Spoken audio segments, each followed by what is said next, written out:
कपाळावरती नेहमी गंध असतो आणि तो पण लाल. याच्या मागचं रहस्य काय? प्रत्येक हिंदू व्यक्तीने सकाळी कपाळी कुंकू लावल्याशिवाय बाहेर पडलंच नाही पाहिजे. प्रत्येकाला हिमालय दिसतो, पण हिमालय कसा उभा राहिलाय हे समजणं फार गरजेचं आहे. मी आणि माझी मोठी बहीण आम्ही दोघांनी 26 जानेवारी 15 ऑगस्टला झेंडे विकलेत लहानपणी. वडिलांचं शिक्षण खूप कमी, सगळे ऐकतील तर त्यांना विश्वास बसणार नाही. कधी आपण सारसबागेत गेलो तर आपल्याला तो एक पाळणा दिसतो मुलांना फिरवतात. हो, तो एरोप्लेन पाळणा, एरोप्लेन, गाडी, कारचा वगैरे तो पाळणा माझे वडील चालवायचे आणि मग त्याच्यातून आमचा प्रपंच चालायचा. मग ते दिवसभरात काहीतरी 20-25 रुपये कमवायचे. जी वेळ आहे त्या वेळेतच सगळ्या गोष्टी झाल्या पाहिजे. की माझे आई वडील माझ्यासोबत नव्हते, माझ्या आई वडिलांसोबत मी होतो, पण स्वाभिमानाने जगलो लहानपणापासून. मला एक आता फार जवळचा प्रश्न विचारायचा आहे आणि मी त्या प्रश्नाकडे येणार आहे. असं नेतृत्व करू शकणारा माणूस न होणे असे आदरणीय अजितदादा जातात. म्हणजे गुरुजी नजर नावाचा प्रकार असतो का? त्यावेळेला सगळ्या गोष्टी घडतात. बाप रे, ही दैवी ऊर्जा आहे ना. मी अंधश्रद्धा, अंधविश्वास या सगळ्या गोष्टींना अजिबात मानत नाही. हा कलियुगाचा प्रभाव आहे आणि ही आत्ताशी सुरुवात आहे. आता तुम्हाला वाटतं खरा इंटरव्ह्यू सुरू झालाय, खरा पॉडकास्ट सुरू झालाय. गुरुजी मला माफ करा, मी फार तुमच्या काळजाच्या जवळचा प्रश्न विचारला.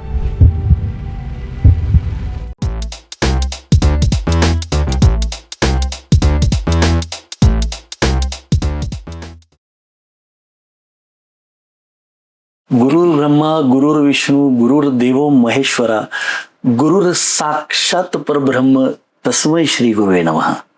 आजचा दिवस सुवर्ण आहे, आजचा दिवस मोठा आहे आणि आजचा दिवस एक परिवर्तनाकडे चाललाय असं मला वाटतंय. आजच्या दिवसाची आम्ही सगळेजण वाट पाहत होतो आणि तो दिवस आज आमच्यासाठी प्रसन्न झाला.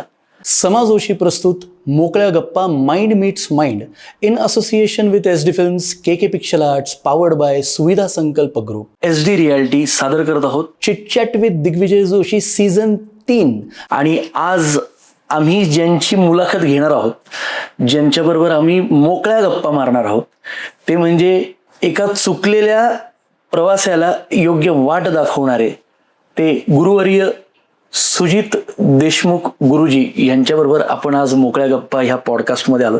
गुरुजी नमस्कार.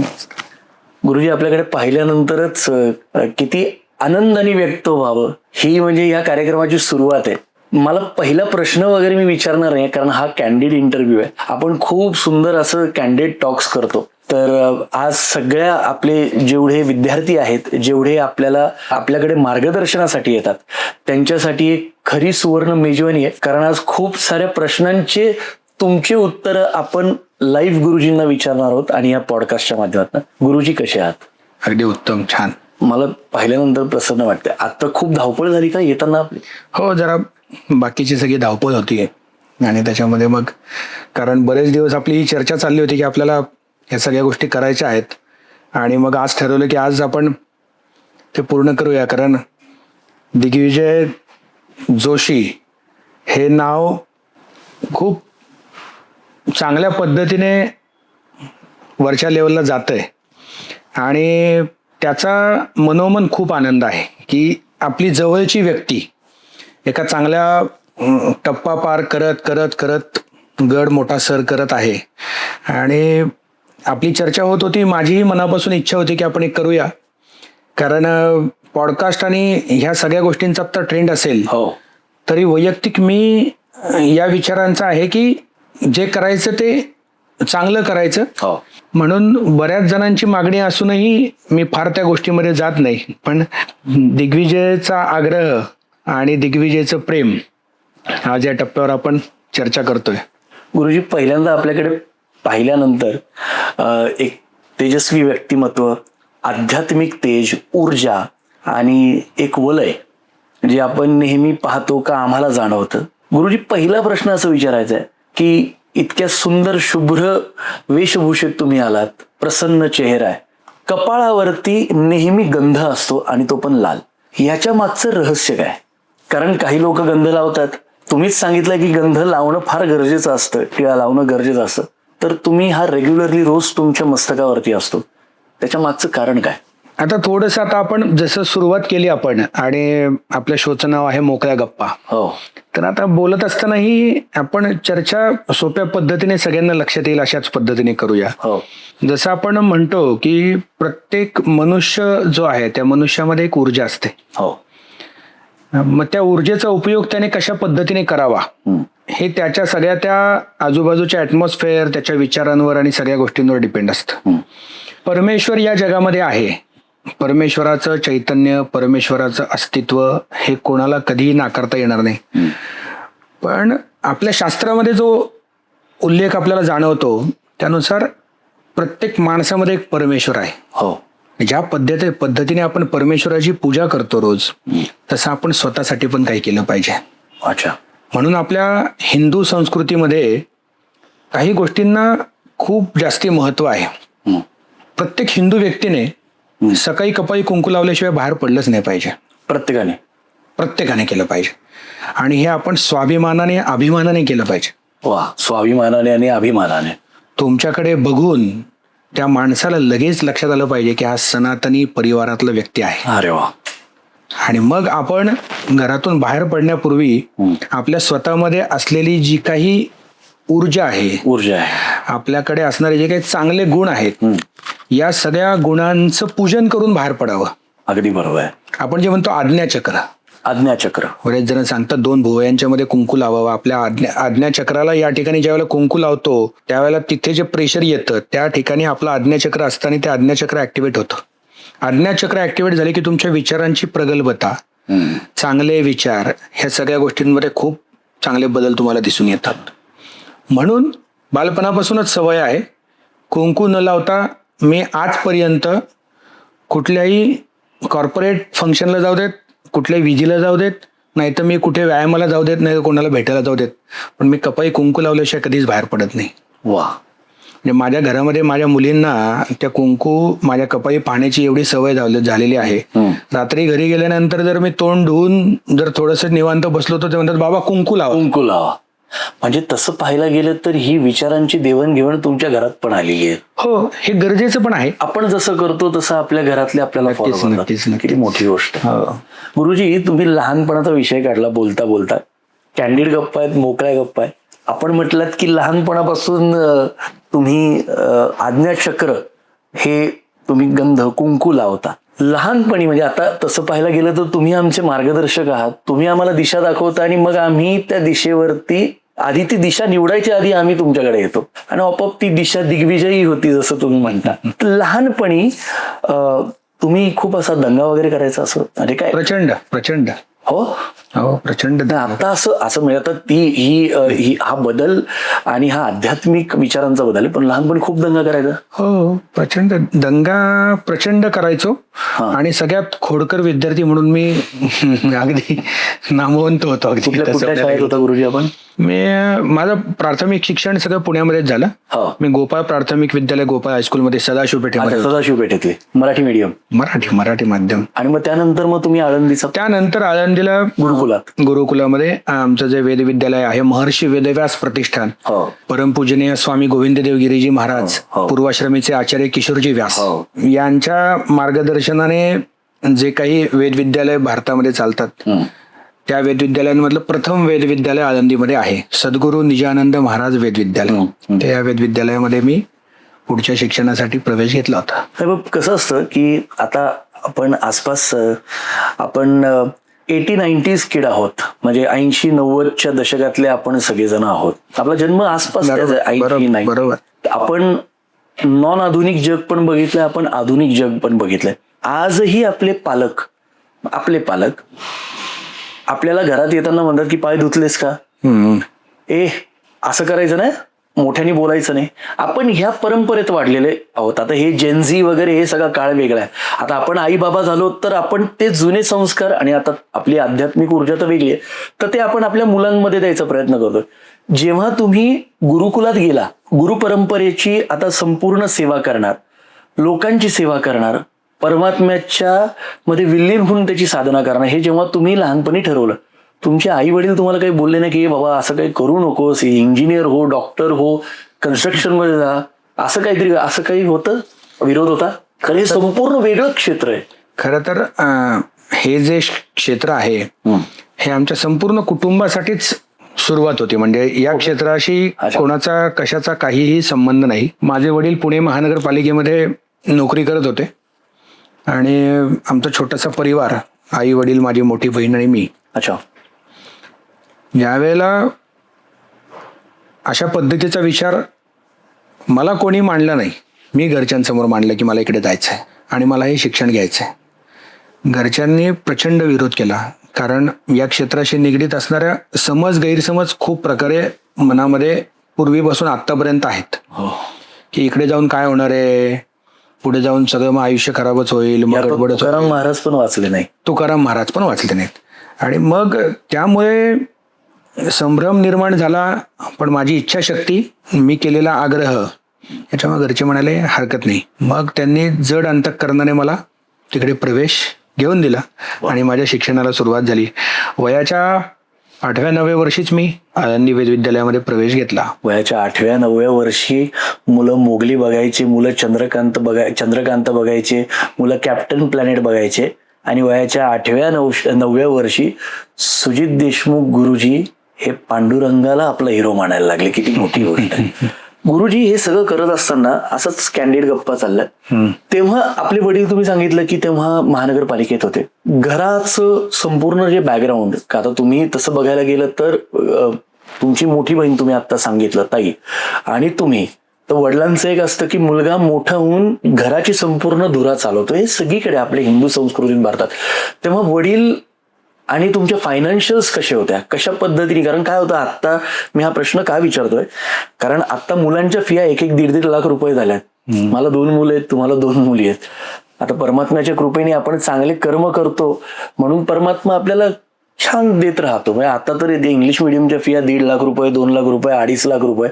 बाकीचं सोडून द्या, गाडीत डिझेल भरायचं असेल तरी 102 रुपये मोजावं लागतात. ह्याला फक्त ऊर्जेचं साधन एकच आहे की तुमची विल पॉवर. तर तेव्हा तुमच्या घरात कशा पद्धतीच्या घडामोडी होत्या, तुमचे तेव्हाचे फायनान्शियल्स कसे होते? कारण मी हा प्रश्न विचारायचं कारण काय गुरुजी, प्रत्येकाला हिमालय दिसतो, पण हिमालय कसा उभा राहिलाय हे समजणं फार गरजेचं आहे. एखाद्याला दुबई दिसते, एखाद्याला बुर्ज खलिफा दिसतो, पण तो कसा उभा राहिलाय हे कळणं फार गरजेचं आहे.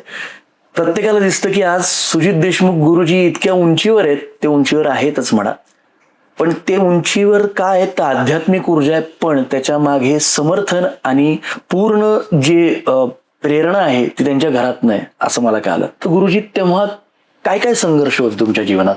दिग्विजय, मी याविषयी फार खरं तर कोणाशी बोलत नाही, कारण ते दिवस असे होते की ते आजही आठवायची इच्छा होत नाही. म्हणजे माझं बालपण किंवा माझा जन्म झाला त्यावेळेला प्रचंड वाईट परिस्थिती होती घरी. म्हणजे वडिलांची जरी मी तुला नोकरी आणि या गोष्टी सांगत असेल आत्ता, तरी पण फार काही मोठा विषय नव्हता. आमचं घर चालवण्यासाठी माझ्या आईवडिलांनी जे कष्ट केलेले आहेत त्या कष्टाची आजही मला जाणीव आहे. कारण माझं बालपण मला आजही आठवतं की मी खूप हालाकीच्या परिस्थितीमध्ये लहानाचा मोठा झालो. म्हणजे माझा जन्म झाला त्यावेळेला माझे वडील रात्रपाळीच्या कामासाठी महानगरपालिकेत जायचे आणि दिवसभर वेगवेगळे व्यवसाय करायचे की आपलं घर चालावं म्हणून. वडिलांचं शिक्षण खूप कमी. तर आता कदाचित सगळे ऐकतील तर त्यांना विश्वास बसणार नाही, पण कधी आपण सारसबागेत गेलो तर आपल्याला तो एक पाळणा दिसतो मुलांना फिरवतात. हो, तो एरोप्लेन पाळणा, एरोप्लेन, गाडी, कारचा वगैरे, तो पाळणा माझे वडील चालवायचे लहान असताना. आणि आत्ता तरी आत्ताच्या मानाने पैसे मिळतात त्यात, पण त्यावेळेला 1 रुपया मिळायचा एक मुलगा बसल्यानंतर त्यात. हो. आणि परिस्थिती इतकी वाईट होती की ती गाडी ती स्वतःच्या हाताने ढकलत घेऊन जायचे पाहिजे त्या ठिकाणी, वेगवेगळ्या ठिकाणी, आणि मग त्याच्यातून आमचा प्रपंच चालायचा. मग ते दिवसभरात काहीतरी 20-25 रुपये कमवायचे. मग घरी आल्यानंतर मला आठवतंय माझं बालपण की रोज 1/2 किलो तांदूळ, अर्धा पाव डाळ, 1/2 किलो साखर, 50 ग्राम चहा पावडर असं मी स्वतः दुकानात जाऊन विकत आणलेलं आहे. ज्यावेळेला आम्ही वडिलांची वाट बघायचो आणि ते ज्या वेळेला येतील त्यानंतर हे सगळं व्हायचं. म्हणजे अशा परिस्थितीमधून अगदी 100 फुटाच्या रूममध्ये राहायचो लहानपणी. नंतर बालपण माझं 300 फुटाची खोली होती, ज्याच्यामध्ये फार काही सपोर्ट नव्हता आम्हाला, पण स्वाभिमानाने जगलो लहानपणापासून. आमची जी काही परिस्थिती वाईट होती, गरिबी होती, ती कधी डोक्यात नाही गेली. म्हणजे लहानपणापासून एकच विषय होता की आपल्याला आईवडिलांचं नाव मोठं करायचंय, आपल्याला यांना चांगले दिवस आणायचेत, सगळ्या गोष्टी करायच्यात. माझे वडील, आता हे काम कसं होतं, हे काम जे सांगितलं ते 4 नंतर लोक बागेत वगैरे येतात, मग ते 4 नंतर व्हायचं. ऊन ओसरल्यानंतर मग 4च्या आधी ते एका पेटाऱ्यामध्ये सायकल रिपेअरिंगचं सामान घेऊन फुटपाथवर बसून सायकल रिपेअर करायचे. बापरे. तर अशा पद्धतीने टप्प्याटप्प्याने वाटचाल करत इथपर्यंत आलो. आई वडिलांची पुण्याई आहे, त्यांनी घेतलेले कष्ट आहेत, म्हणूनच मला हे चांगले दिवस बघायला मिळतात, अशी माझी कायम भावना आहे. कालही होती, आजही आहे आणि उद्याही असणार आहे. आणि ते दिवस मी कधीही विसरलो नाही आजपर्यंत. त्यामुळे मला आर्थिक अडचणीत असणारी व्यक्ती दिसली आणि खरंच तिला गरज आहे असं वाटलं तर मी त्यांनी मला मदत मागायची वाट बघत नाही, मी जाऊन मदत करतो. आज परमेश्वराने इतके चांगले दिवस आपल्याला दाखवलेले आहेत, एवढ्या चांगल्या आपण गोष्टी करतोय, एवढी डेव्हलपमेंट झाली आहे, सगळ्या गोष्टी आहेत, पण मग ते मी कधीही आजपर्यंत विसरलो नाही आणि ते दिवस मी कधी विसरूही शकत नाही. मी स्वतः, मी आणि माझी मोठी बहीण, आम्ही दोघांनी 26 जानेवारी 15 ऑगस्टला झेंडे विकलेत लहानपणी शाळेत शिकत असताना. म्हणजे आम्ही फिरायचो इकडे आणि झेंडे विकलेत आम्ही स्वतः. म्हणजे आम्ही कधी लाज बाळगली नाही. म्हणजे आपण काम करतोय, आपली परिस्थिती आहे, त्या परिस्थितीचं वाईट वाटून कधी घेतलं नाही. म्हणजे बऱ्याच वेळेला मी 1-2 ठिकाणी झेंडे विकायला गेलो, त्याला माझ्या शाळेतले मित्र मला भेटले की अरे तू झेंडे विकतोस. मला वाईट नाही वाटलं, मी त्याला झेंडा विकून आलो. आता आजकाल कामाची खूप लाज वाटायला लागली. म्हणजे ही परिस्थिती, हे दिवस आपण पाहिलेत. आज जरी मी एरोप्लेननी बिझनेस क्लासने फिरत असेल तरी पण ते दिवस मी विसरलो नाही. एक कमेंट होती, गुरुजी आता एरोप्लेन मधनं फिरतात, गुरुजी आकाशातून प्रवास करतात. ही म्हणजे सॉरी माफ करा, केवढा तप आहे, केवढी साधना आहे, केवढ्या गोष्टी.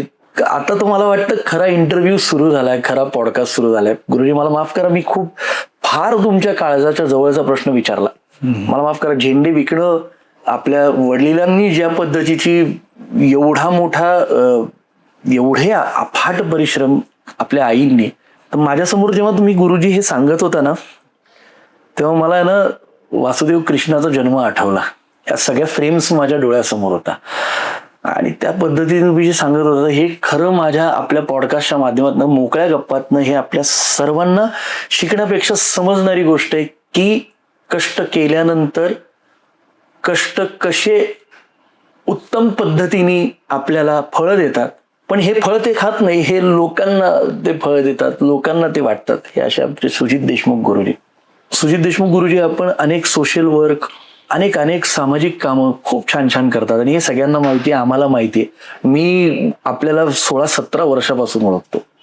गुरुजी, जसं आपण आपली थोडक्यात एक फक्त स्टोरी सांगितली, मी गुरुजी आपल्याला पहिल्यांदा आपले डोळे पाणावलेले पाहिले. मी आजपर्यंत डोळे पाणावलेले पाहिले नाही. हे सगळं करत असताना गुरुजी मला आपल्याला विचारायचं, आई वडिलांचा तुम्ही टॉपिक काढला आणि तुम्ही एक गोष्ट खूप जवळची बोललात की आज त्यांना तुम्ही ज्या पद्धतीचं उत्तम जीवन देताय ते फार महत्वाचं आहे, त्यांना प्राऊड फील व्हावा असं आपण कामगिरी करताय. पण गुरुजी आजकाल आहेत ना, मुलं मुली आई वडिलांना विसरायला लागलेत. आणि काय होतं की आजकाल मुलं मुली परदेशात आहेत, इथे त्यांचे आजी आजोबा जातात, मग व्हिडिओ कॉलवरनं अंत्यसंस्कार होतो. वडील आजारी आहेत, आई आजारी आहेत, काका आजारी आहेत, काकी आजारी आहेत, कोणी असेल तर व्हिडिओ कॉलवरनं बोलतात. आणि नंतर जेव्हा त्या अडचणीत येतात तेव्हा मग ते कुठल्या तरी गुरूंकडे येतात आणि म्हणतात, गुरुजी माझं पत्रिकेत काय घडलंय, मला हा त्रास का होतोय, माझे कामं का चालू नाहीयेत, मी अडचणी का फेस करतोय. ह्या सगळ्याचं उत्तर काय हा सहज गमतीशीर प्रश्न विचारला. ज्यांच्यामुळे आपण घडलो, ज्यांच्यामुळे उभे राहिलो, ज्या वेळेला माणूस आपलं मूळ विसरतो, रूट ज्या वेळेला आपण विसरून जातो, पैसा कमवणे किंवा पैसा कमवून खूप मोठं होणं याच्यामध्ये फार काही कर्तृत्व लागत नाही. पैसे कोणी कमवतं. आजचे दिवस असे आहेत की माणसाने ठरवलं तर तो कितीही पैसे कसेही कुठूनही कसेही कमवू शकतो. पण ज्यांनी आपल्याला आपल्या हाताच्या बोटाला धरून उभं केलं आणि पावलं टाकायला शिकवले, ज्या वेळेला त्यांच्या आयुष्याच्या उतरत्या वयामध्ये जर आपण त्यांच्यासोबत नसू, तर मग तुम्ही केलेलं कर्तृत्व, तुम्ही कमवलेले पैसे याला कुठलाही अर्थ राहत नाही असं मला वाटतं. म्हणून आजही मला कोणी विचारलं की तुमचे आई वडील तुमच्यासोबत राहतात का, तर मी सांगतो बाबा मी अजून तेवढा मोठा नाही झालो, तुम्ही त्यांच्यासोबत मी त्यांच्यासोबत राहतो. आणि ही भावना कायम माझ्या मनात राहणार आहे शेवटच्या श्वासापर्यंत, की माझे आई वडील माझ्यासोबत नव्हते, माझ्या आई वडिलांसोबत मी होतो. वा वा. माझं लग्न झालं किंवा लग्न ठरलं 2012 साली लग्न झालं. अगदी लक्षात. मला माझ्याकडे सगळं मी समुद्राचा इंटरव्ह्यू घेणार म्हणजे मी सगळ्या गोष्टी अशा. तर मी माझ्या पत्नीला एकच माझी अट सांगितली, माझे आई वडील माझ्या कायम सोबत राहतील. वा वा. या गोष्टीमध्ये सॅक्रिफाईस कधीच नाही होणार. आणि ही गोष्ट तुला मान्य असेल तर आपण लग्न करू. मग वहिनी काय म्हटल्या? हो, तिने ती गोष्ट मान्य केली आणि कायम ते सोबत राहणार आहेत. ते वेगळं ते आणि मी वेगळं राहू असा मी स्वप्नातही विचार करू शकत नाही. सत्यात तर ते होऊच शकत नाही. शक्यच नाही. मग घर म्हणलं तर छोट्या मोठ्या अडचणी, छोटे मोठे चढ उतार येतात प्रत्येकाच्या कुटुंबामध्ये. ते जरी आले तरी मी माझ्या मतावर ठाम आहे की हे कायम असंच राहणार आणि त्याला सगळ्यांची साथ पण आहे. नाही, असं तुम्हाला गमतीशीर वाटेल पण मी तुम्हाला एक आठवण सांगतो की सुजित देशमुख गुरुजी असे अराउंड द वर्ल्ड फिरतात. तर ऍक्च्युली हे स्वप्न तुमच्या पिताश्रींनी पाहिलं होतं म्हणून ते बागेतलं विमान असं गोल फिरवायचे असं मला वाटतं. की ते गोल ते फिरवत होते ना, तर त्यांना माहिती होतं की त्यांचे चिरंजीव हे सुजित देशमुख गुरुजी हे जगभराचं कल्याण करण्यासाठी जगभर फिरणार. आणि आताही तुम्ही जगभर फिरता म्हणजे सॉरी माफ करा, मला सांगायला फार आनंद वाटतो, अभिमान वाटतो की आदरणीय सुजित देशमुख गुरुजींचं पहिलं ऑफिस हे जिथे आम्ही आज पॉडकास्ट इंटरव्ह्यू घेतोय. त्यानंतर गुरुजी 2018-19 काहीतरी मुंबईला झालं, त्यानंतर दुबईला 2020-21च्या आसपास झालं, त्यानंतर गुरुजी सिंगापूरला पण असतात, आता लंडनमध्ये पण असतात. म्हणजे आता इतकं मोठं आध्यात्मिक वलय वाढलंय. दुबई, सिंगापूर, लंडन आणि आता तुम्हीच एक गोड बातमी देणार, ती कुठली? आपण लवकरच अमेरिकेमध्ये सुरुवात करतोय, USA मध्ये. आणि खूप लोकांची खूप वर्षांपासूनची मागणी आहे. 2026 मध्ये लवकरच आपण तिकडे पाऊल ठेवतोय की ज्याला विश्व सत्ता असं म्हणलं जातं की बाबा अमेरिका. आपण अमेरिकेमध्ये लवकरच जातोय आणि अशा पद्धतीने आपण वाटचाल करतोय जेणेकरून आपण जाऊन काही आपल्या समाजाला, काही लोकांना चांगले फायदे व्हावे, चांगल्या गोष्टी घडाव्या त्याच्यासाठी प्रयत्नशील आहोत. म्हणजे आमच्यासाठी खूप चांगली गोष्ट आहे की आम्ही USA मध्ये पण जाऊन गुरुजींची मुलाखत घेऊ आणि संपूर्ण ऑफिसचं शूट करू असं मला परमेश्वराच्या चरणी प्रार्थना करतो. गुरुजी, मला एक आता फार जवळचा प्रश्न विचारायचा आहे आणि मी त्या प्रश्नाकडे येणार आहे. तो मला थांबवत नाहीये आणि तो प्रश्न आहे माझ्या वैयक्तिक गोष्टीसाठी. आज मी जाहीरपणे ह्या मोकळ्या गप्पाच्या माध्यमातून एक असा इन्सिडेंट माझ्याबरोबर घडला होता आणि तो मी सांगणार आहे. त्याच्या मागचं कारण काय की तो लोकांपर्यंत पोहोचावा. दिनांक 28 मे 2019 माझ्या आयुष्यातला आनंदी दिवस आणि त्यानंतर 4:30-5 नंतरचा एक गडबडीतला दिवस. आपल्या सगळ्यांना माहिती, माझ्या परिवाराला माहिती की मला 28 तारखेला पुत्रप्राप्ती झाली. त्याचं नाव आहे देवांश आणि हे गुरुजींनी आधीच सांगितलं होतं आणि त्यांनी हे पण सांगितलं होतं की जरा 4-5 दिवस जरा थोडे त्याच्यासाठी अवघड आहेत, काळजी करू नकोस. आणि 28 तारखेला म्हणजे ती जयंती आहे ती वीर सावरकरांची. त्या दिवशी माझा मुलगा देवांश मोठा जन्माला आणि त्यांनी नाळेचं रक्त वगैरे पिलं आणि ते थोडंसं पॉटी त्याच्या पोटात गेली आणि मग त्याला NICU मध्ये नेलं. NICU मध्ये जेव्हा गेलो दीनानाथ मंगेशकर रुग्णालयात, तेव्हा त्याला ते त्या पेटीत ठेवलं, ते वायर वगैरे सगळं, आणि ते मला सहन होत नव्हतं की काय होतंय काय. दुसऱ्या दिवशी आम्हाला आईला दिवसभर वेळ असती पण पुरुषांना, वडिलांना सायंकाळी 5 ते 7 एवढीच वेळ असते. आणि मी दुसऱ्या दिवशी गेलो तर मला काय माझं बाळ दिसलं नाही. म्हटलो इकडचं, तर ते बाळ तिकडे होतं आणि मी त्या बाळाला ते सुया लावलेला ते बघवत नव्हतं. आणि एक वडील ह्या ठिकाणी समजू शकतो. जसं तुम्ही तुमच्या वडिलांबद्दल सांगत होता, तुमचे डोळे पाणावले होते, तसं आज ह्या लाईव्ह पॉडकास्टमध्ये मला ते दृश्य आठवतं. आणि त्याकडे मी पाहत होतो. पाहत असताना माझ्या डावीकडून एक आवाज आला आणि कोणीतरी एक मनुष्य, तर ते असा तो पाळणा असा गोलगोल गोलगोल फिरत होता. आणि मी विचार केला की एवढ्या शांत NICU मध्ये हे कोण खेळवतं. आणि मी जसं मागे बघितलं तसे माझ्या डाव्या बाजूला सुजित देशमुख गुरुजी होते. मी गुरुजींना पहिला प्रश्न विचारला, गुरुजी तुम्ही इथे कसे? तर त्यांची कन्या तिकडे होती. आणि मी तुम्हाला ह्या लाईव्ह पॉडकास्टमध्ये, मोकळ्या गप्पामध्ये देवाची शपथ घेऊन सांगतो, मार्गदर्शक आमचे गुरुजी तिथे आले. माझं लहान बाळ देवांश तिकडे होतं आणि गुरुजींनी तिकडे मंत्रजाप केला, स्तोत्र म्हटले. मी अजूनही मला ते आठवतंय.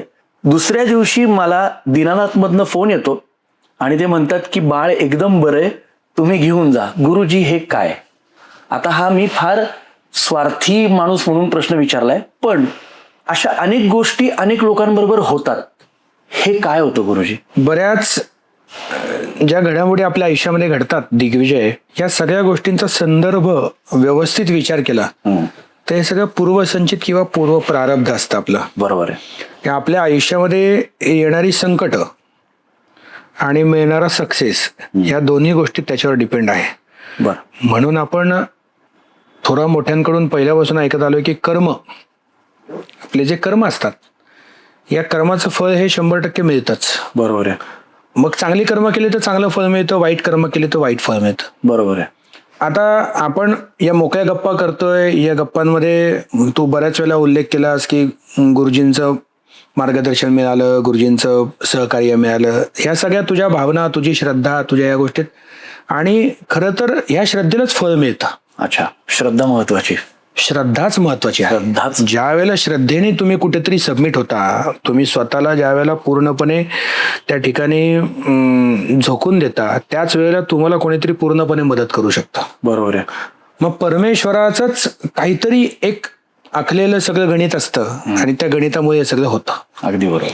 की कुठल्या तरी संकट काळामध्ये आपली कोणाशी तरी भेट होणं, आणि भेट नुसती भेट होऊन उपयोग नाही, त्या व्यक्तीने आपल्याला योग्य पद्धतीने मदत करणं, मार्गदर्शन देणं, सपोर्ट करणं, या गोष्टी फार महत्वाच्या असतात. फार महत्वाच्या. आणि जसं मगाशी बोलताना तू सांगितलंस की आपली 16-17 वर्षांपासूनची ओळख आहे, एक कनेक्शन असतं. हो, म्हणजे सगळ्या गोष्टी सगळ्यांसाठी केल्या जातात असं नाही. अगदी बरोबर. पण त्या वेळेला त्या बाळाला त्या गोष्टीची गरज होती म्हणून ते घडलं असं आपण म्हणू. म्हणजे गुरुजी, नजर नावाचा प्रकार असतो का? म्हणजे नक्की असतो, नक्की असतो. नजर हे काय असतं? आजकाल मी गुरुजी खूप सारे लोक प्रश्न विचारतात. म्हणजे लहानपणी पण आपल्या नाही का आई वडील म्हणजे फोटो दाखवू नका, आजकाल तो फोटोचा भडीमार असतो. म्हणजे लहान मूल जन्माला आलं तर लहान बाळाचा फोटो टाकतात. असं म्हणतात की लहान मुलाचा फोटो टाकायचा नसतो. म्हणजे नजर काय असते गुरुजी? म्हणजे नजर लागणे म्हणजे, आता आपण गुरु परंपरेत आहात, अनेक मोठे मोठे गुरुवर्य आपल्यासारखे म्हणतात की आपण अनेक रील्स पण पाहतो, ती नजर असते गुरुजी? नक्कीच असते. जसं की आपण दिग्विजय आत्ताच्या भाषेत बोलायचं म्हटलं तर वाईब्स. ज्या वेळेला कुठेतरी कुठल्या तरी चांगल्या वातावरणामध्ये आपण जातो, त्यावेळेला आपल्याला त्या फिलिंग चांगले यायला सुरुवात होते, अंतर्भाव आपले चांगले व्हायला सुरुवात होते. तसं या जगामध्ये माणसाला कितीही गोष्टी मिळाल्या, काही झालं तरी त्याला दुसऱ्याच चांगलं वाटतं. आणि ज्या वेळेला अशा पद्धतीची भावना असते ना की त्याच्याकडे काहीतरी चांगलं आहे आणि त्याच्याकडे का चांगलं आहे, मग त्यावेळेला सगळ्या गोष्टी घडतात. बापरे, पण ती थेट नजर ज्याचं चांगलं असतं त्याला लागते. होते ना, कारण या ज्या एनर्जी आहेत ना, आपलं जग, जगणारा मनुष्य, असणाऱ्या हालचाली, सगळ्या गोष्टी ज्या आहेत त्या एनर्जीवर डिपेंड आहेत. हो, आपण म्हणतो की अरे काय असतं एनर्जी, काय असते एनर्जी, काय नसते. आता मी लोकांना एक सांगेल, कोविड सारखा अतिशय भयानक काळ आपण पाहिलाय. हो, एनर्जी बद्दल बोलतोय, तो जो आपण जो व्हायरस म्हणत होतो, दिसला कोणाला? नाही ना, दिसलंच नाही. दिसला नाही. इफेक्ट केलं ना त्याने, जगाला केलं, तांडव केला त्याने, तांडव केला. तुम्ही ज्या वेळेला एखाद्या गोष्टीचा संदर्भ विचारता, संदर्भ मागता, त्यावेळेला तुम्ही भौतिक गोष्टींचं एक गोष्टी समजून घेतल्या पाहिजेत. ज्या पद्धतीने तुम्ही, आपण जसं म्हणतो मी एक आर्टिकल वाचलं होतं. मी आता या क्षेत्रामध्ये बालपणापासून काम करतोय, पाहतोय सगळ्या गोष्टी. एक आर्टिकल आलं होतं, कारण आपली जी जनता आहे ना आपल्या भारतामध्ये, जिथे पिकतं तिथे विकलं जात नाही. तर त्यामुळे आपल्या लोकांना काय आहे, आपल्या लोकांना सवय लागली की प्रत्येक गोष्टीवर संशयाच्या दृष्टीने पाहायचं. खरी गोष्ट, सबमिट व्हायला कोणी तयार नाही. खरी गोष्ट आहे. म्हणजे इंजेक्शन घे तर का घे, कशाला घे, हा. मग काय होईल. हो, आणि आता असं झालंय, तांत्रिक या सगळ्या मोबाईल हातामध्ये आहे, पटापट सर्च करायचं आणि स्वतःचा उपाय स्वतःच करायचा. आणि स्वयंघोषित डॉक्टर होय. स्वयंघोषित डॉक्टर काय, स्वयंघोषित ज्योतिषी पण होतात, स्वयंघोषित वास्तुतज्ञ होतात. हो गुरुजी, हे काय नवीन चालू झालंय आता. हे या सगळ्या गोष्टींचा जो भडीमार झालेला आहे, याचाच गैरफायदा घेणारी मंडळी बाजारात बसलेली आहेत आणि त्यांना हेच पाहिजे. एक्झॅक्टली. ज्या वेळेला तुम्ही एखादी गोष्ट खूप सर्च करता आणि ती सर्च केल्यानंतर ते त्याच्यामध्ये जो अल्गोरिदम जो सेट केलेला आहे, तुम्ही एक गोष्ट 2-3 वेळा पाहिली की सारखी तुम्हाला तीच दिसते आणि तीच गोष्ट पाहिल्यानंतर त्या माणसाच्या मानसिकतेवर परिणाम होतो आणि मग त्याला तो जो असणारा हातामध्ये असणारा यंत्र आहे, हातामध्ये असणारा मोबाईल आहे, तो मोबाईल कुठल्याही प्रकारची मदत नाही करू शकत बाहेर यायला. तो ऍडिक्शन अजून लागायला मदत करेल. तेच ठेवतो. मग त्यावेळेला कोणीतरी चांगला मार्गदर्शक, कोणीतरी चांगला मार्ग दाखवणारा आयुष्यामध्ये आवश्यक असतो. मग तो डॉक्टरांच्या रूपाने असेल, आध्यात्मिक गुरूंच्या रूपाने असेल, आई वडिलांच्या मोठ्या भावाच्या किंवा चांगल्या मित्राच्या रूपाने असेल. हे मार्गदर्शक या शब्दाची व्याख्याच वेगळी आहे. तुम्ही कोणाकडे कोणत्या दृष्टीने पाहताय त्यावर ते सगळं डिपेंड आहे. मग जे आपण नजर लागणं म्हणतोय तो दृष्टीचाच भाग आहे. बरोबर. चुकीच्या दृष्टीने त्या माणसाने त्या गोष्टीचा विचार केला तर त्याचा काही काळ तरी त्याचा तो दुष्परिणाम आपल्या आयुष्यावर, आपल्या जगण्यावर होतो. बरोबर आहे. मग त्याच्यासाठीच प्रोटेक्शन घेण्यासाठी आपली जुनी सगळी मंडळी, आपले आजी आजोबा, जुनी मंडळी सांगायची की बाबा काळा धागा असू देत, बाळाला काजळ लाव. त्याच्या आता काजळ लावण्याचे, डोळ्यामध्ये काजळ भरण्याचे आयुर्वेदिक उपाय पण खूप आहेत. खूप आहेत. त्याचा खूप चांगला फायदा आहे. कदाचित आत्ताचं मेडिकल सायन्स त्याला रिकमेंड करत नाही काजळ लावा वगैरे, पण पूर्वापार आपण लहान असताना तर लावलेलं आहेच की. आजही लावून येतो. तर त्याचं कारणच आहे, ह्या छोट्या छोट्या गोष्टी ज्या आहेत ना, ह्या छोट्या छोट्या गोष्टी खूप चांगला सपोर्ट करतात बाहेर निघायला आपल्याला. म्हणून या गोष्टींची योग्य पद्धतीने जर आपण मदत घेतली तर नक्कीच आपल्या रोजच्या रुटीनमध्ये चांगला फायदा होतो. ऍक्च्युली म्हणजे डे टू डे लाईफ मध्ये त्या गोष्टी होतात. गुरुजी, जसं तुम्ही सांगितलं की कोविडचा विषय काढला 2019 एंड, 20, 21, 22 तर म्हणजे भीषण होतं, म्हणजे प्रलय आल्यासारखं होतं. गुरुजी, आत्ताच्या काळात ह्या 19 पासून आपण धरूयात, आफ्टर कोविड खूप विचित्र न डोक्यात बसणारे, न पाहणारे, न ध्यानीमनी असणारे इन्सिडेंट घडायला लागलेत. एअर इंडियाचं प्लेन क्रॅश काय होतं, ह्या देशात असं नेतृत्व करू शकणारा माणूस न होणे, असे आदरणीय अजितदादा जातात. मोठे मोठे नेते, मोठे मोठे अभिनेते, काहीतरी विचित्र होत चाललंय. म्हणजे आजकाल तर प्लेन क्रॅश का काहीतरी जाळपोळच होतोय, कुठेतरी आगच लागते, कुठेतरी. हे सगळं काय गुरुजी, हे काय होतंय? दिग्विजय, फार मनाला त्रासदायक ठरणारी घटना जी आता आपण बोललो, आदरणीय अजितदादांबद्दल जे घडलं, त्याबद्दल महाराष्ट्रातल्या प्रत्येक घरातल्या प्रत्येक व्यक्तीला अतिशय दुःखदायक अशी घटना घडली. आपल्या पॉडकास्टच्या माध्यमातून दादांना आदरांजली समर्पित करतो. कारण आज राजकारणामध्ये बरेच धुरंधर आहेत, चांगले नेते, सगळ्या गोष्टी आहेत. त्या व्यक्तीची जागा कोणीही घेऊ शकणार नाही. ऍडमिनिस्ट्रेशन आणि या सगळ्या गोष्टींवर जी पकड होती, त्या माणसाची जी एनर्जी होती, त्या दादा चालत निघाले तरी बऱ्याच गोष्टी घडायच्या. बापरे. तर जे काही घडलं हे आपल्या महाराष्ट्राचं, आपल्या देशाचं नुकसान आहेच आहे, पण सगळ्यात जास्त आणि मोठं नुकसान आपल्या पुणे जिल्ह्याचं आहे.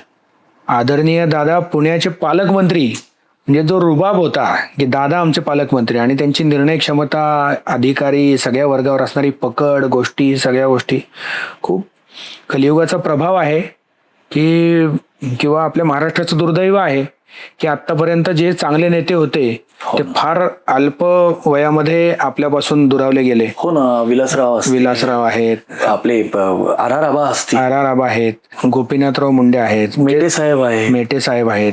हे चांगले दिवस आले आणि हे आपल्यापासून सगळे दुरावले गेले. ही फार वाईट अशी घटना आहे. हा कलियुगाचा प्रभाव आहे आणि ही आत्ताशी सुरुवात आहे. सुरुवात म्हणजे कलियुगाच्या फार सुरुवातीच्या फेजमध्ये आपण जन्माला आलोय. याचे काही लाख वर्ष अजून शिल्लक आहेत कलियुगाचे, ज्याच्यामध्ये फार वेगवेगळ्या गोष्टी घडत जाणार आहेत पुढे. बापरे. बऱ्याच वेळेला काय आहे की ज्योतिषशास्त्र जे आहे आपलं, हे ज्योतिषशास्त्र ह्या बऱ्याच गोष्टींचं इंडिकेशन देत असतं. अच्छा. मी जे मगाशी तुला म्हणालो की जिथे पिकतं तिथे विकत नाही, हो. त्यातला तो हा प्रकार आहे. आपल्याकडे एखाद्या व्यक्तीने खूप जास्ती प्रिकॉशन घेतलं तर लोक म्हणतात वेडा झालाय, हा स्वतःचा काही निर्णय घेऊच शकत नाही. पण मी पण त्या मताचा आहे. खूप जास्ती आहारी नाही गेलो आपण तरीही योग्य काळी योग्य वेळी आपण ह्या गोष्टींचा आधार घेतलाच पाहिजे. अच्छा. कारण ज्योतिषशास्त्र म्हणजे काय आहे, तुम्हाला एक मार्गदर्शन जे आवश्यकता असते, मार्गदर्शकाचं काम जे आहे ते ज्योतिषशास्त्र करतं. अगदी बरोबर आहे. की बाबा रे थोडे दिवस काळजी घे, थोडे दिवस या गोष्टी टाळ, थोडे दिवस त्या गोष्टी टाळ. प्रत्येक वेळी अशी काहीतरी दुर्घटना घडेल असं नसतं, पण कुठल्या ना कुठल्या छोट्या मोठ्या रूपाने काहीतरी समोर असं येतं, म्हणजे टाळता येतं. आता थोड्या वेळापूर्वी आपण जे बोलत होतो की पेपरमध्ये एक आर्टिकल आलं होतं, एका जागेवर जर कुठलाही यज्ञ केला आपण तर त्या यज्ञाच्या आपण आहुती जी गाईच्या तुपाची आहुती देतो, तीळ आहे, त्याच्यामध्ये सातू आहे, त्याच्यामध्ये आपण पायस आहे, या वेगवेगळ्या स्वरूपाच्या त्या वनस्पतींमध्ये आपण ती जी आहुती देतो, त्याच्यातून निर्माण होणारी जी ऊर्जा आहे, त्याच्यातून निर्माण होणारी जी लहर आहे, याच्यामुळे जवळपास 100 यार्ड एरिया जो आहे हा प्युरिफाय होतो. मी अनुभवलंय ते स्वतः. तर आपल्या शास्त्राला आपल्या या गोष्टींना फार महत्व आहे. कोविड सारखा काळ, जसं कोविडचा प्रश्न आपण ज्या विषयावर बोलत होतो, कोविड सारख्या काळामध्ये पण जिथे गायीची गोरी, देशी गायीची गोरी जिथे जाळली जायची रोज आणि तो निखारा सगळीकडे फिरवला जायचा, तिथे हे व्हायरस आणि या सगळ्या गोष्टींचा दुष्परिणाम होतच नव्हता. खरंच होत नव्हता. मी स्वतः भरपूर फिरलो पण मला कोविड नाही झाला. मलाही नाही झाला. मी अगदी आमच्या जवळचे काही नातेवाईक दगावले, गोष्टी झाल्या, त्यावेळेला मी अगदी जाऊन त्यांच्या अंत्यसंस्कार आणि या सगळ्या गोष्टींमध्ये पण झालो. पण एक बेसिक आणि जे आपले देशी उपाय जे आहेत, वॅक्सिनेशन वगैरे तर चांगलंच आहे, काळाची गरज आहे, सगळ्या गोष्टी आहेत, पण आपल्या जुन्या ज्या गोष्टी आहेत ना, त्या गोष्टींवर पण आपण तेवढाच विश्वास ठेवून, आयुर्वेद, उघड्या डोळ्यानं विश्वास ठेवून, मी असं म्हणतो, मी अंधश्रद्धा, अंधविश्वास या सगळ्या गोष्टींना अजिबात मानत नाही, पण उघड्या डोळ्यानं ज्या गोष्टी आवश्यक आहेत त्या आपण नक्कीच केल्या पाहिजेत. खरी गोष्ट आहे.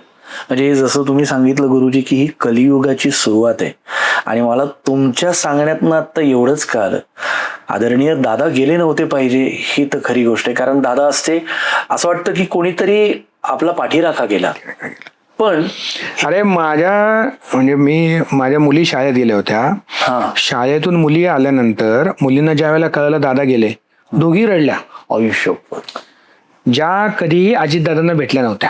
ते होतच काय. सुनेत्रा वहिनींना भेट झाली, सुनेत्रा वहिनी माझ्या घरी आल्या, सुनेत्रा वहिनींचे चांगले संबंध, चांगलं बोलणं भेटणं सगळ्या गोष्टी आहेत. माझ्या मुली ज्यांना पहिलीमध्ये आणि सिनियर केजी मध्ये असलेल्या मुलींना काय कळतंय, त्या रडायला लागले की दादा गेले. बाप रे, ही दैवी ऊर्जा आहे ना, दैवीच ऊर्जा आहे. आणि ती एनर्जी, जसं मी म्हणालो, एक सुप्रीम पॉवर काम करते की एक ती व्यक्ती गेल्यानंतर न भरून येणारं नुकसान झालेलं आहे ते या रूपाने कळतं. म्हणजे ज्यांना काही त्याच्यातला गंध नाही ती व्यक्ती रडली. माझ्यासारख्या व्यक्तीच्या डोळ्यातही पाणी आलं ज्यावेळेला मला कळालं. मला पहिला फोन नंदकुमारने केला की असं असं दादांचं झालंय ना, आता असं मीडियावर दाखवतात. मग मी ते बघितलं लगेच, तर माझ्या डोळ्यात पाणी आलं की दादांबाबतीत असं नव्हतं घडायला पाहिजे. अगदी, आणि अशा पद्धतीने नव्हतं घडलं पाहिजे. कारण दादांसारखे, दादा ही व्यक्ती, अजितदादा ही व्यक्ती अशी की तुम्ही ग्राउंड लेवलचा माणूस आणि उच्च पदस्थ या सगळ्यांशी त्यांचं कनेक्शन खूप वेगळं होतं. लहान मुलापासून बघा ना, आता मुलींचं उदाहरण सांगितलं आजोबांपर्यंत. गुरुजी सांगता आपण सांगितलं की ही कलियुगाची सुरुवात आहे. आणि तुम्ही जेव्हा सांगत होता तेव्हा माझ्या डोळ्यासमोर त्या फ्रेम्स येत होता. बहुतांश तुमचं सांगण्याचं ह्या माध्यमातून ही गोष्ट होती का, जेव्हा तुम्ही कलियुग सांगितलं, जेव्हा तुम्ही कोविड बद्दल सांगितलं की कृपया करून तुमचे कर्म चांगले ठेवा, हे तुमचं निश्चित हे पॉइंट होता का? मला मी जेव्हा ऐकत होतो तेव्हा न सांगता कान टोचणे कशाला म्हणतात ते आपले गुरुच करतात. म्हणजे याचा अर्थ असा होता का की कृपया करून आता परमेश्वराने एक संधी दिली आहे, कर्म चांगले ठेवा, हे तुमचं सांगणं होतं? कोविड नंतर जर तुम्ही जिवंत आहात तर ही सगळ्यात मोठी संधी आहे.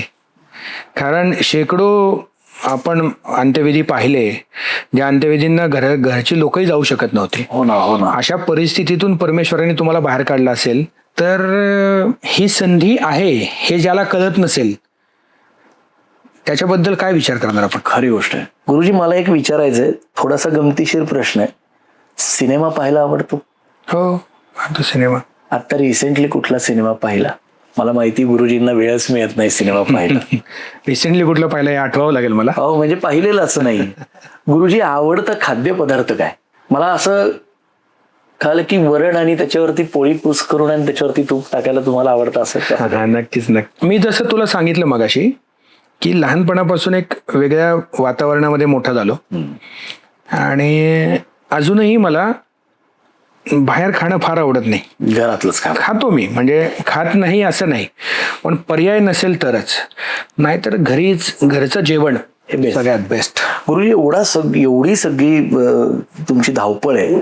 कधी आज तुम्ही इकडे असता, उद्या फोन केला तर फोन नॉट रिचेबल असतो, व्हॉट्सअप कॉल चालू असतो, गुरुजी दुबईला असतात, एवढा सगळा प्रवास, तुम्ही गाणगापूरला असता, कधी तुम्ही कुठल्या तरी वेगळ्या राज्यात असता, हे सगळं करत असताना एक मानवी प्रश्न विचारतो, एका आध्यात्मिक माणसाला एक मानवी प्रश्न आहे की तुम्ही हेल्थ कॉन्शियस आहात की नाही? म्हणजे तुम्ही व्यायाम करता की नाही? कसं, म्हणजे तुमच्या सगळ्या आम्हा फॉलोअर्सला ऐकायचे, व्यायामाला किती वेळ देता? नक्की, मी व्यायाम रोज करतो. बर रोज व्यायामाला माझा 1.25 ते 1.5 तास सकाळी मी कंपल्सरी व्यायाम करतो. बर मी राहतो तिकडे, आमचे एक मित्र आहेत ज्यांचं नाव आहे शरद पवार. बर तर ते स्वतः खूप हेल्थ कॉन्शियस आहेत आणि त्यांच्यामुळे माझी जिम होते. जे मी या जगात, मी कोणी मला विचारलं तर मी आवर्जून त्यांचं नाव घेऊन सांगतो. बर कारण ती व्यक्ती सकाळी उठल्यापासून माझ्या मागे असते, आले का, उठले का, या लवकर या लवकर या लवकर, आणि ते सगळा व्यायाम करून घेतात. वा वा वा. त्यांना त्याची आवड असल्यामुळे. मध्यंतरी मागच्या वर्षी मी त्यांना दुबईलाही सोबत घेऊन गेलो होतो 4 दिवस. तर तिथे 4 दिवस त्यांनी मला शांतपणे झोपू दिले नाही सकाळी. ते सकाळी उठवायचे आणि चला पळायला. तर अशी एक साथ मिळत जाते आणि गोष्टी होतात. पण अगदी बरोबर आहे, नावाप्रमाणेच ते आहेत. शरद पवार नावाप्रमाणे. यांचे जे मित्र आहेत त्यांचं नाव शरद पवार साहेब आहेत. आणि अजून एक आपले जे आदरणीय शरद पवार साहेब आहेत तेही कामाला पर्टिक्युलर आहेत. क्या बात आहे ना, गमतीशीर गोष्ट आहे. गुरुजी, मला सांगा, हे सगळं होत असताना परिवाराला किती वेळ देता? जास्तीत जास्त प्रयत्न करतो परिवाराला वेळ देण्याचा, आणि ज्या ज्या वेळेला मला शक्य होईल त्या वेळेला मी त्यांना पूर्ण वेळ देऊन त्यांची सगळी हौस, सगळ्या गोष्टी पूर्ण करण्याचा प्रयत्न करतो. या सगळ्या गोष्टी नेहमी करत असतात. हा, कारण तो आपल्या आयुष्यातला एक अविभाज्य घटक आहे ज्याला आपण कधीही टाळू शकत नाही. बरोबर. बाकी सगळ्या गोष्टी होत राहतात. आपला परिवार पण सुखी, शांत, समाधानी असणं फार गरजेचं आहे. आणि जोपर्यंत तुमचा परिवार सुखी, समाधानी, शांत नाही तोपर्यंत तुम्ही समाजातही शांतपणे काम करू शकत नाही, समाजातही शांतपणे वावरू शकत नाही. बात आहे. तर मी नक्कीच या गोष्टीची काळजी घेतो. माझा परिवार खूप सपोर्टिव्ह आहे. म्हणजे माझे आई वडील तर पहिल्यापासून सपोर्टिव्ह आहेत. मला आजपर्यंत म्हणजे मी जसं मला समजतंय आजपर्यंत त्यांच्या तोंडून असा शब्द कधीही आलेला नाही आतापर्यंत की आमचा मुलगा काहीतरी चुकीचं करत असेल किंवा चुकीचं करेल. आणि त्यांचा जो माझ्यावर असणारा विश्वास आहे ना, तो विश्वास टिकवण्यासाठी मी काम करतो. म्हणजे आज दिग्विजय, मी आत्ता रेकॉर्ड काढला तर जवळपास मी 82,000 पत्रिका पाहिल्यात आत्तापर्यंत. बाप रे. म्हणजे 82,000 पत्रिका पाहिल्यात म्हणजे मी 82,000 लोकांना 1 to 1 भेटलोय. हो. एक त्याचा अर्थ अशा पद्धतीने होतो. एक माणूस असं सापडणार नाही की जो म्हणेल देशमुख गुरुजींनी मला फसवलं. शक्यच नाही. एक माणूस, सिंगल पर्सन कधीच नाही.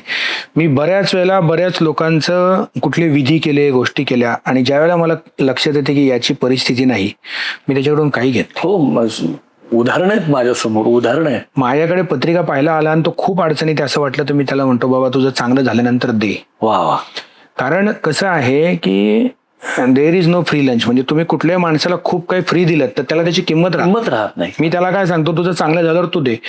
मग त्यातले 60-70% लोक शब्द दिलेला लक्षात ठेवतात, 30% विसरतात. मग ते आपण परमेश्वराची सेवा समजायची आणि विसरून जायचं. म्हणजे आपण जेवढं लेट इट गो करू तेवढं आपण परमेश्वराच्या जवळ जवळ जवळ जवळ जवळ जातो. गुरुजी, बोलता बोलता मला एक फार म्हणजे तुम्हाला फार आवडेल हा प्रश्न.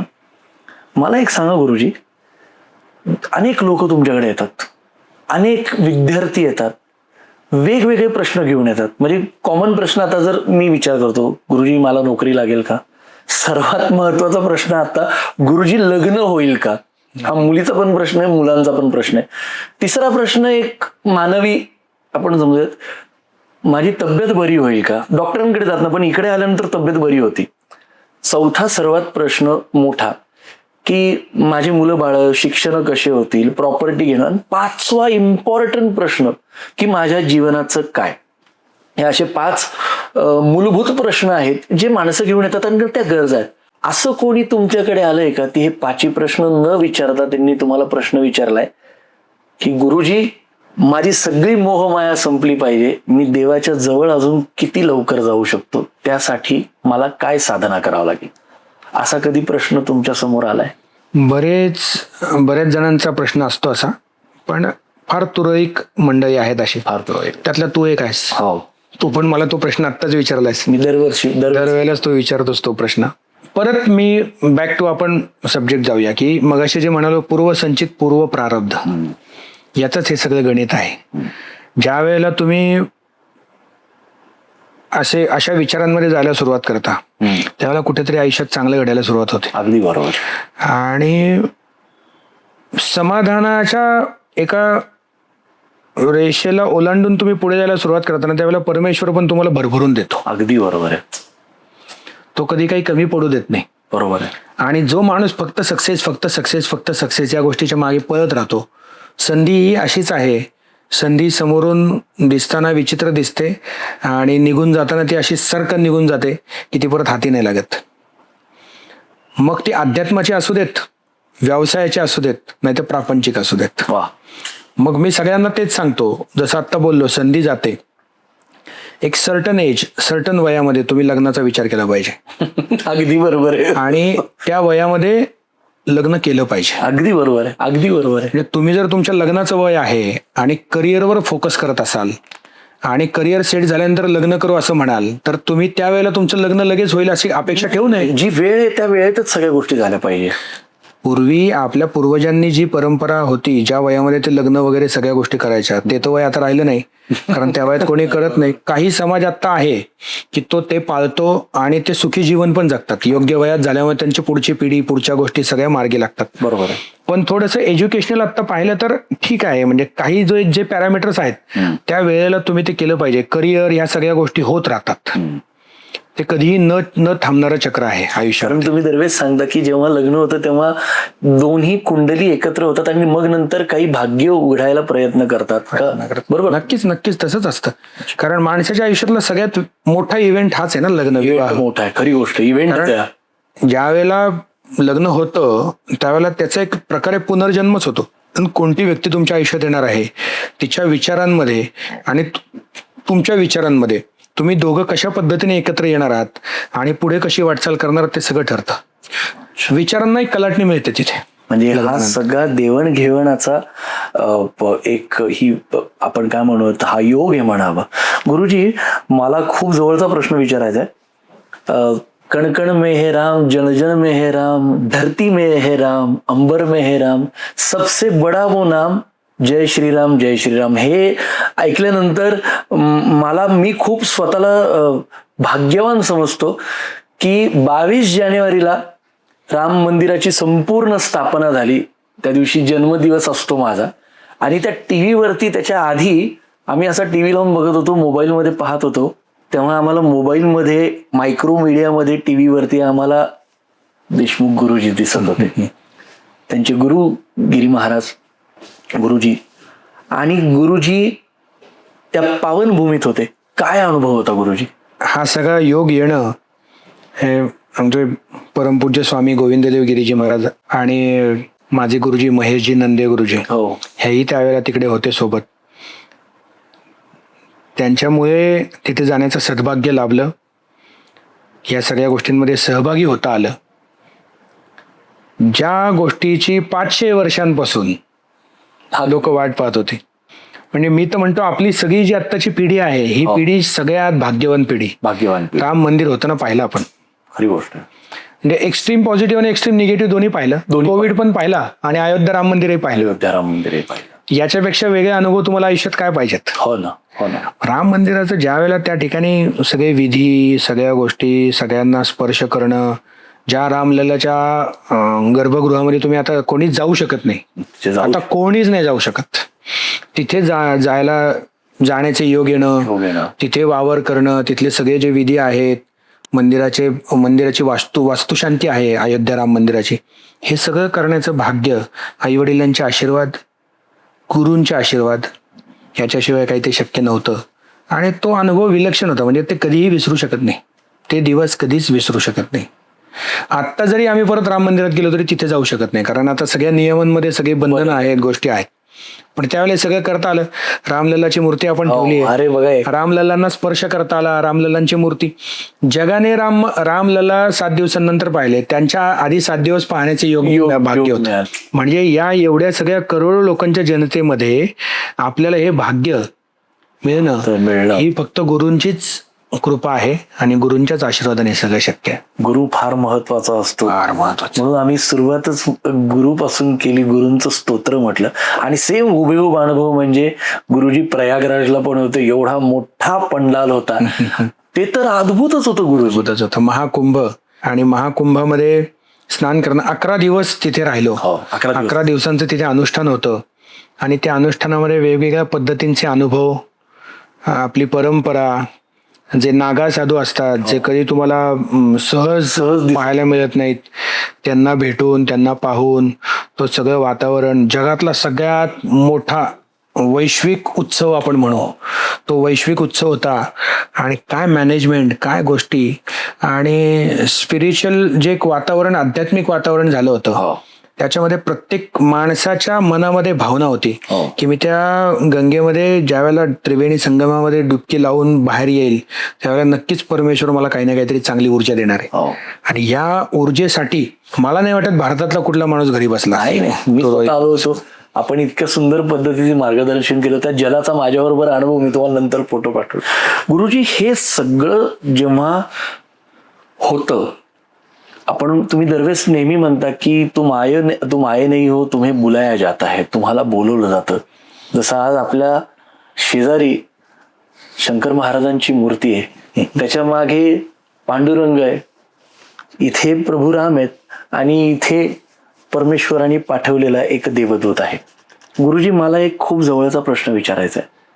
हे सगळं करत असताना वेगवेगळे विचार, वेगवेगळे लोक, वेगवेगळ्या यातना तुमच्यापर्यंत येतात, वेगवेगळ्या वाईब्स तुमच्यापर्यंत येतात. आपण असं म्हणतो की प्रत्येकाला वाईब्स एकमेकांच्या अटॅच्ड होतात. जसं आपण सकारात्मक ऊर्जेमध्ये गेलो, आता आपल्याशी बोलताना काही इथे आल्यानंतर वातावरण बदलतं आणि बाहेर गेल्यानंतर काहीतरी वातावरण वेगळं असतं. हा सगळा वाईब्सचा खेळ आहे. काही सगळी वाईब्सची ऊर्जा आहे. तर मला असं आपण हे आमच्या व्ह्युअर्सला सांगावं की आपली वाणी शुद्ध का असावी, आपण नेहमी सकारात्मक का बोलावं, वास्तू तथास्तू का म्हणते, आपण मेडिटेशन का करावं, जे तुम्ही आम्हा सगळ्यांना सांगतात. मेडिटेशन आणि चांगलं बोलणं, नेहमी सकारात्मक बोलणं, हे का महत्वाचं आहे हे आपण सगळ्यांना सांगावं, ही माझी आपल्याकडे छोटीशी विनंती.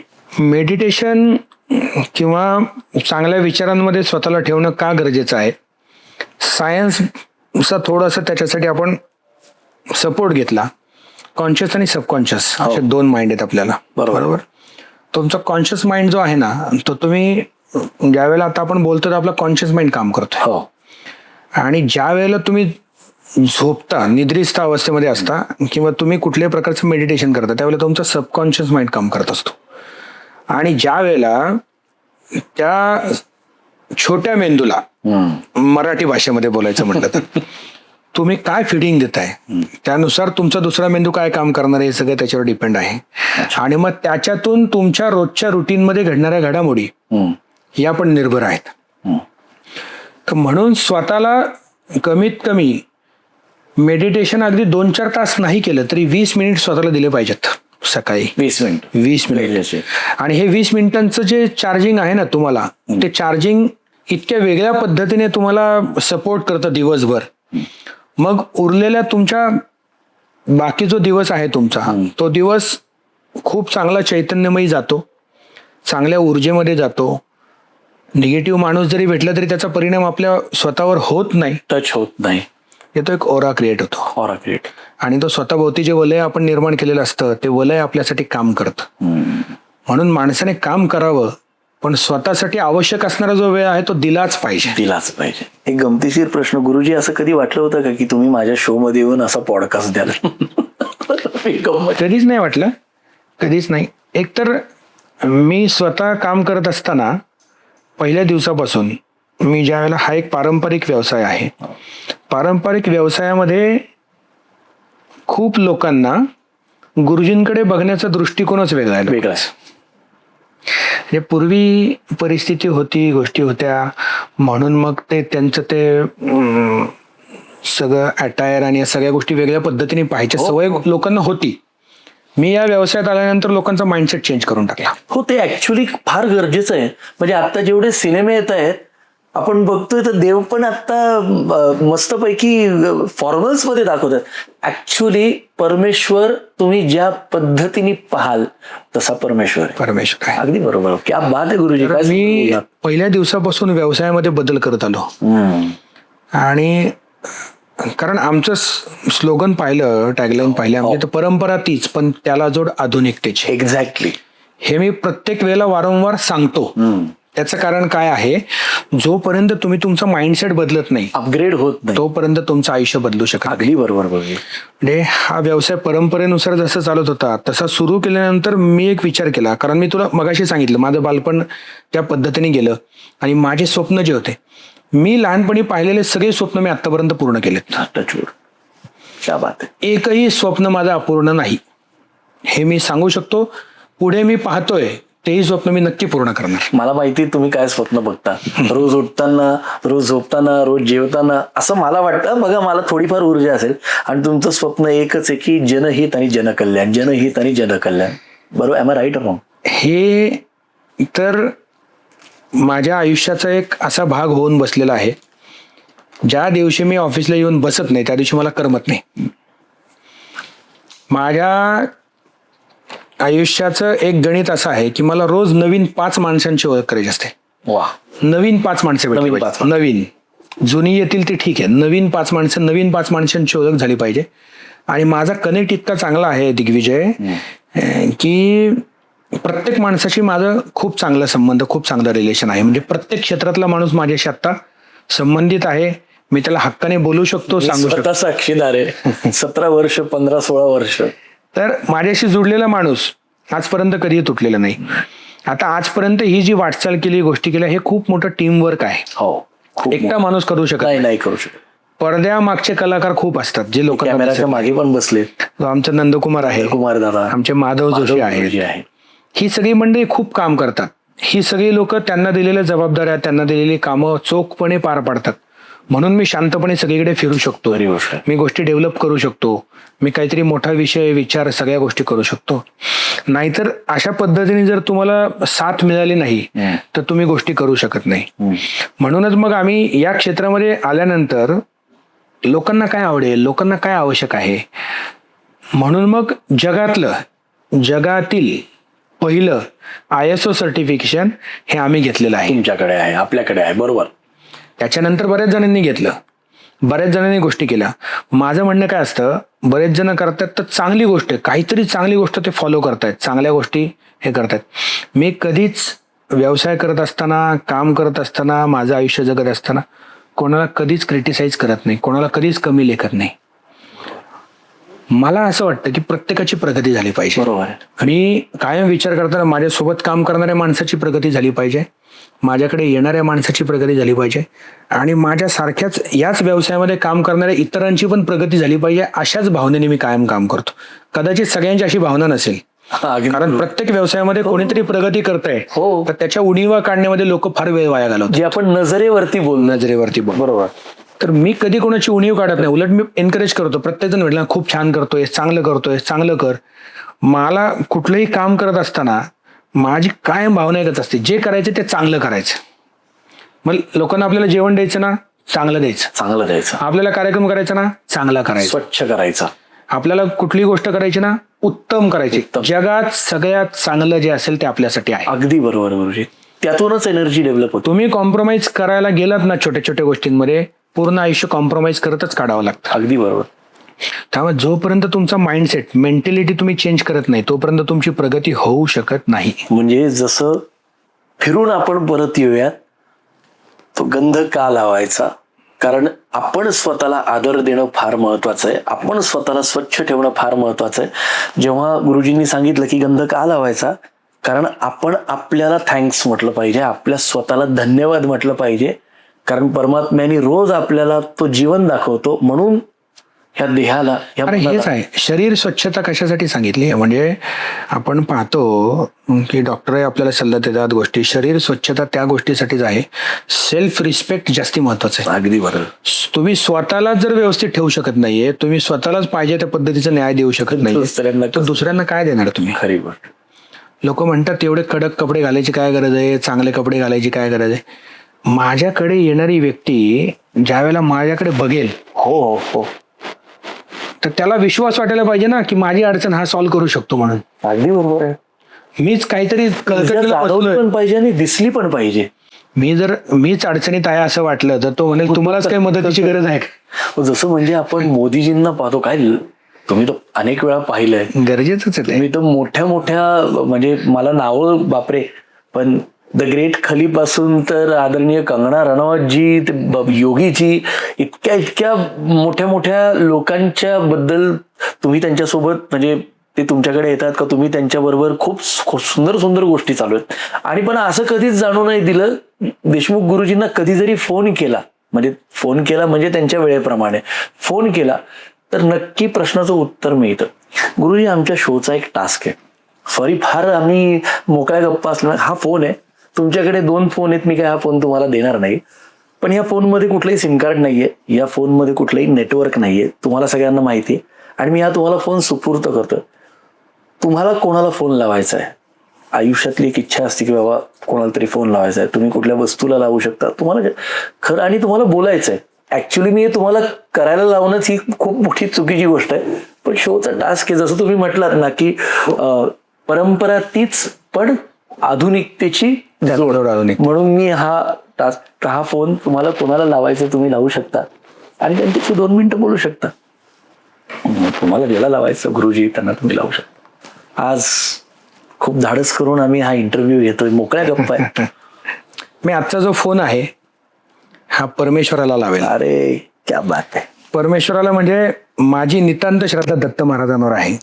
म्हणजे मी बालपणापासून पाहिलंय की माझे वडील लहानपणापासून दत्त महाराजांची उपासना करतात. आजही त्यांची शारीरिक स्थिती थोडीशी गडबडीची आहे, पण ते आजही दिवसभर माळ घेऊन दत्त महाराजांचा जप करत असतात की दत्त महाराज. तर लहानपणापासून ते आहे. मी स्वतः दत्त महाराजांना खूप मानतो, मी स्वतःला सबमिट करतो. मी गाणगापूरला जातो, दत्त महाराजांची जेवढी सेवा करता येईल तेवढ्या सगळ्या गोष्टी करतो. तर मी आता हा फोन आपण कोणालाही लावू शकतो असं सांगितलेलं आहे. हो हो. तर मी महाराजांशीच 2 शब्द बोलतो की त्या निमित्ताने, कारण दत्त महाराज हे असं रूप आहे ज्याला स्मर्तृगामी म्हटलं गेलं. तुम्ही स्मरण केलं की दत्त महाराज तुमच्या समोर उभे राहतात. आले तुम्ही जिथे असाल तिथे. शंकर महाराजांच्या रूपाने आहे, पांडुरंगाच्या रूपाने आहे, प्रभू रामचंद्रांच्या, शिवाजी महाराज आहेत, तुकाराम महाराज आहेत, आपल्याकडे संभाजी महाराज आहेत. म्हणजे मी वैयक्तिक प्रत्येक चांगल्या एनर्जीमध्ये दत्त महाराजांना पाहतो. कारण दत्त महाराजांचं स्वरूप असं आहे की जे यादव कुळ होतं, यादव कुळ म्हणजे श्रीकृष्णांचं, ते यादव कुळातल्या पण काही जणांना दत्त महाराजांनी दृष्टांत साक्षात्कार दिलेला आहे. आणि आजही आपण दिलेला पाहतो. म्हणजे आमच्या स्वामीजींच्या कथेमध्ये ह्या सगळ्या गोष्टी बऱ्याच वेळेला ऐकलेल्या पण आहेत. तर त्यांचा दृष्टांत तेव्हापासून आतापर्यंत झालेला आहे आणि त्यांची कृपा प्रत्येकावर आहे.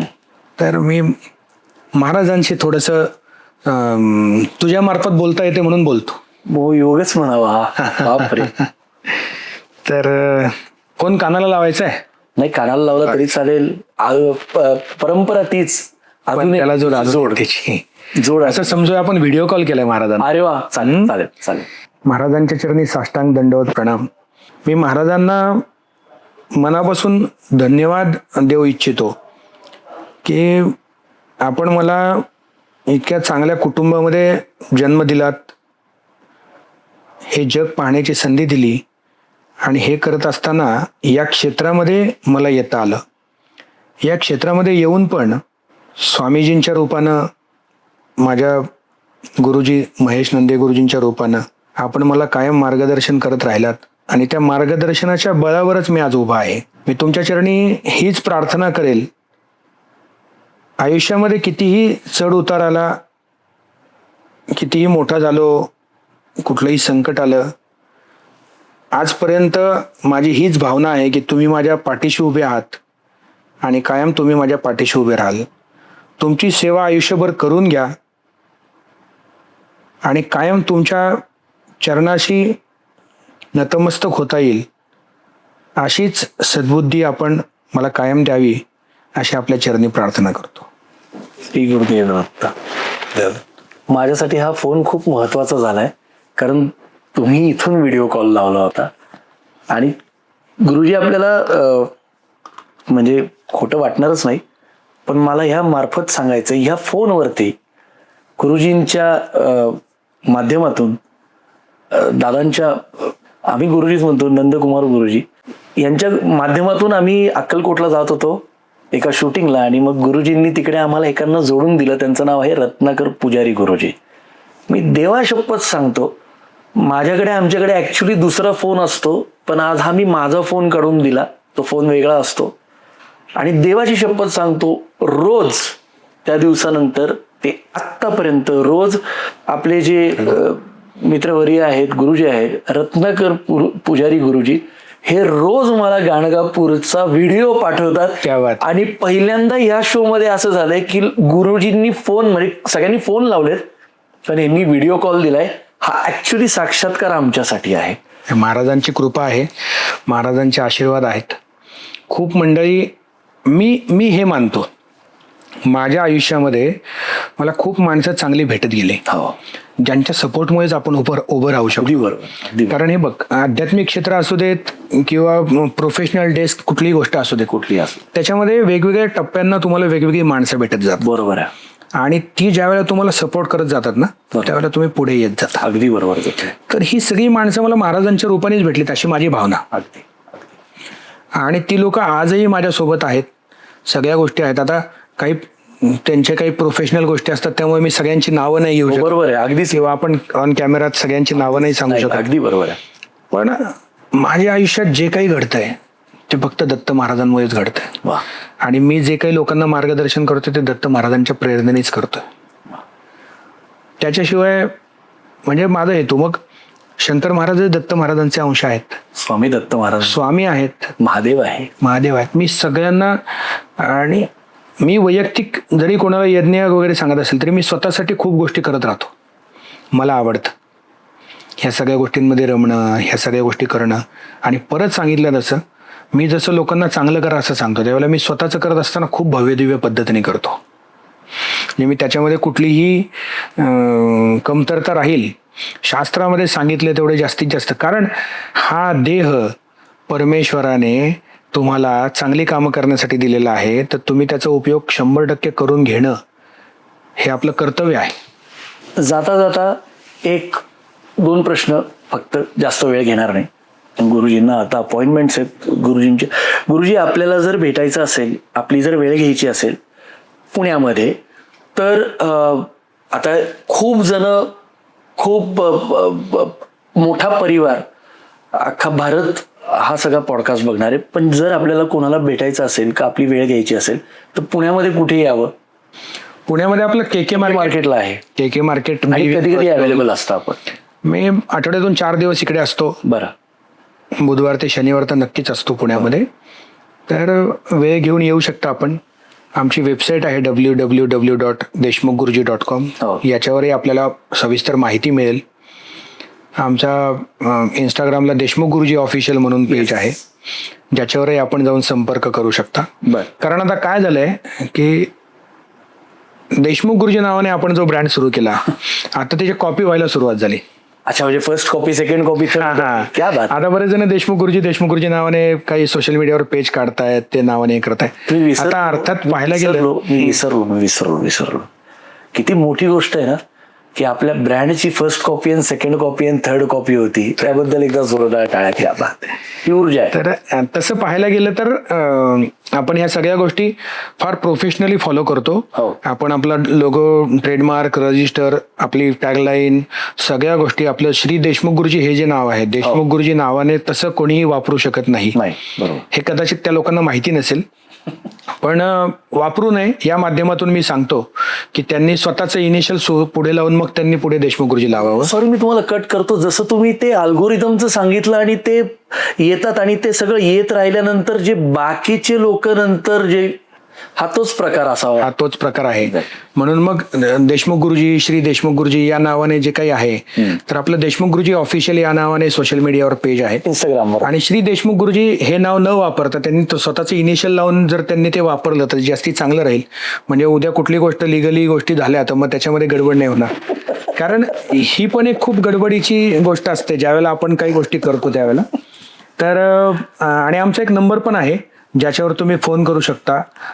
8446462626 हा मोबाईल नंबर आहे, ज्याच्यावर तुम्ही फोन करून संपर्क साधू शकता, वेळ घेऊ शकता. वेळ घेऊन या, नक्की आपण भेटू. आणि आमचा आजपर्यंत हाच प्रयत्न आहे. जसं मी मगाशी सांगितलं, आम्ही 82,000 लोकांना आतापर्यंत मार्गदर्शन केलंय.